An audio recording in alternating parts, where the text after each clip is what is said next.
All right, we're rolling, and this is 2017, January the 1st.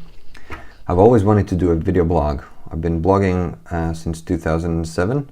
It's been mostly about WordPress and technical stuff, and video blogs. I've been following video blogs since the very, very early days. So ZFrank and Rocket Boom and whatnot. So I was always kind of thinking that I could do my own thing and talk about things that interest me, and hopefully find people around the world that actually share the same passion for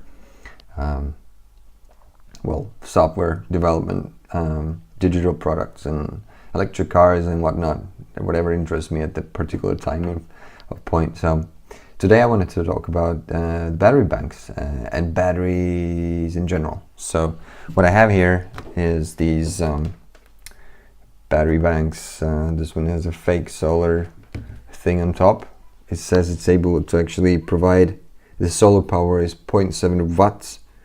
So if you can put it in the sunlight for an hour, you get almost a watt hour. I don't believe it. I actually didn't test it yet, but these are kind of more of a style thing. It's not really doing anything.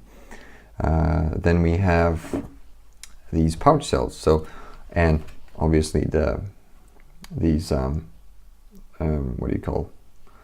Well, 18650. That's the dimensions of these cells, and these are also lithium-ion cells that are everywhere. They're in your laptop. They're in Tesla. They're in your battery banks. So I wanted to kind of explain the common misconceptions and things that basically make the battery life, all the battery talk very confusing, when actually it's very simple and very easy. So the important thing about batteries is you shouldn't talk about milliamp hours. You should only know the watt hour rating or the kilowatt hour rating of the battery. Milliamp hours is nothing. Gives you nothing as long as you don't know the voltage at what the ampere the current rating is. So for these battery banks, they usually specify the rating or the energy rating in milliamp hours, which is not correct. But since they all use the same types of these cells pretty much, they have the same nominal voltage, so you can actually compare one battery bank by this producer, which is Anker. This is Anker Astro E5. This has 16 amp hours, which gives you nothing. So you multiply that by 3.6 and you get something like, what, 50 or 60 watt hours or something? Is it really that much? Let me do the math here. 16 by 3.7 is, yeah, 60 watt hours. So, well, that's what I wanted to tell you about, is that this is actually 60 watt hours, and coincidentally this is another battery pack, and this is from a MacBook, and this is also 60 watt hours. So this is how you can actually see that this device here, they're pretty much the same. But when you look at the milliamp hour ratings, this one is going to tell you that this is something along the lines of 6 amp hours, and this is 16. So if you compare on the milliamp hour basis, you don't really like, what?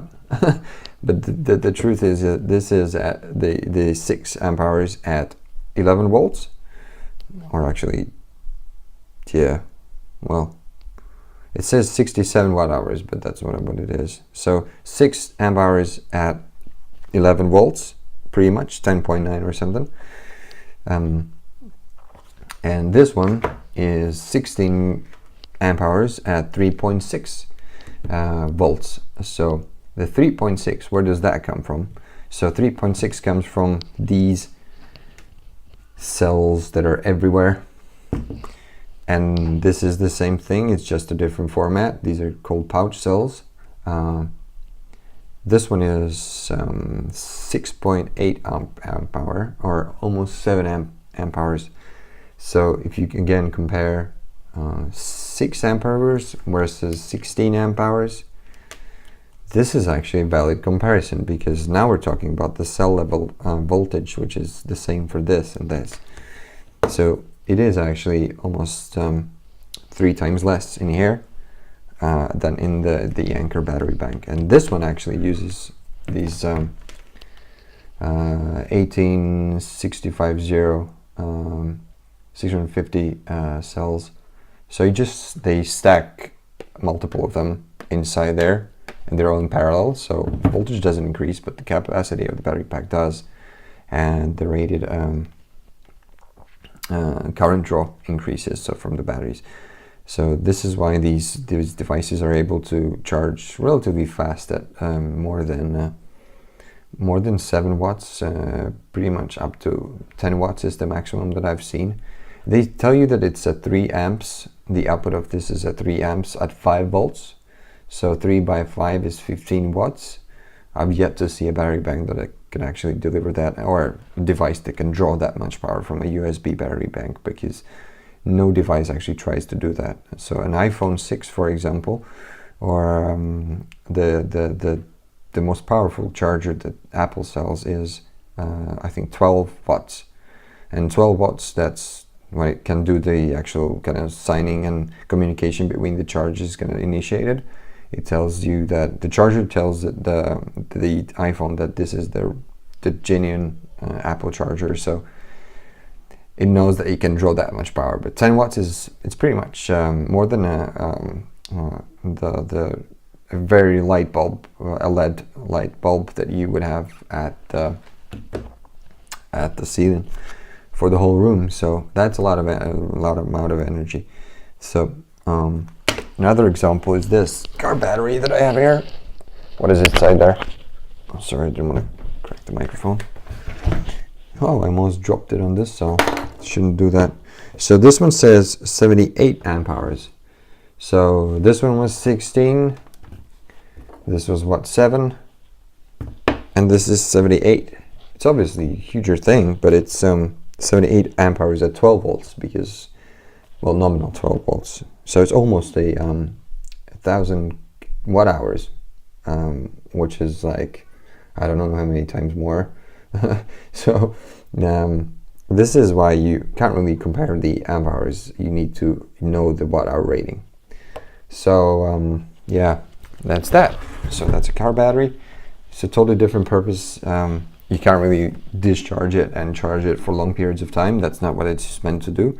It's meant for a super large amounts of current draw, or basically power draw. When you start the car, it draws those 70 something amps. That's totally possible at 12 volts. So that's the amount of energy that's needed to start the car.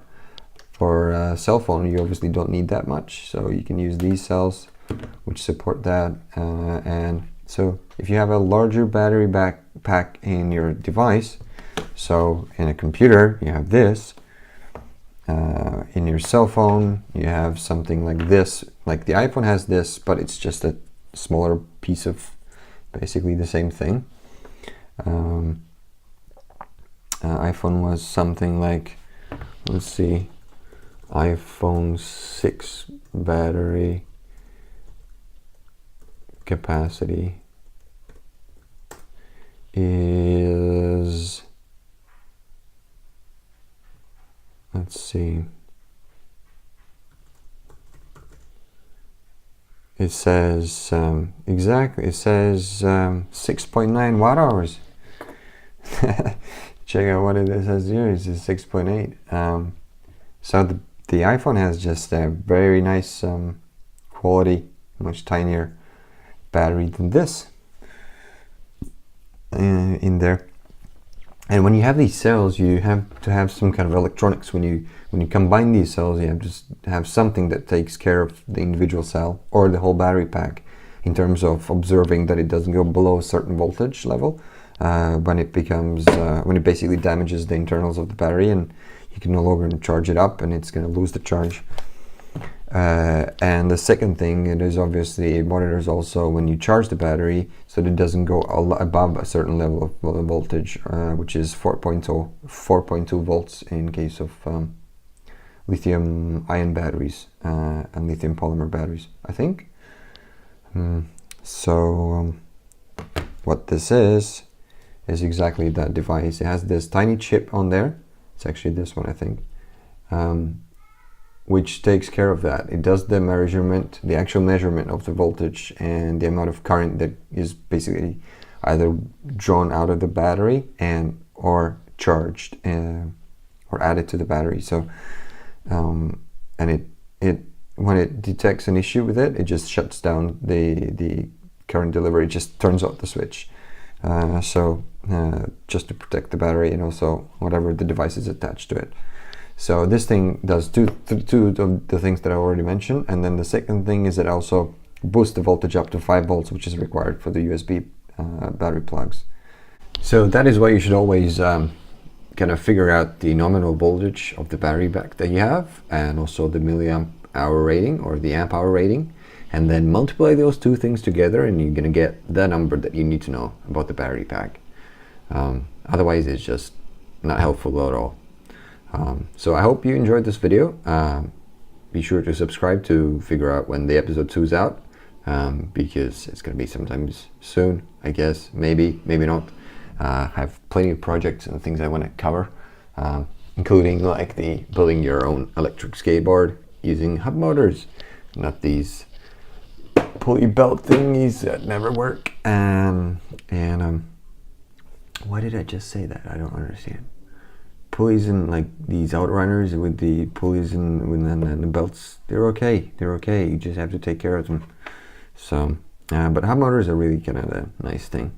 I like them more because they're so compact. They have a little bit less torque, and but they're cool. And so that's probably that. And also solar panels. So I built my own solar panels from those. What was it? 21% rating. Energy efficiency rating cells was from something, I don't know, basically. So I built my own 100 watt hour peak panels, 2 of them, using those cells, and then I realized that I'm never gonna do it again. So yeah, so either solar panels, electric skateboards. Let me know in the comments what you want to hear about.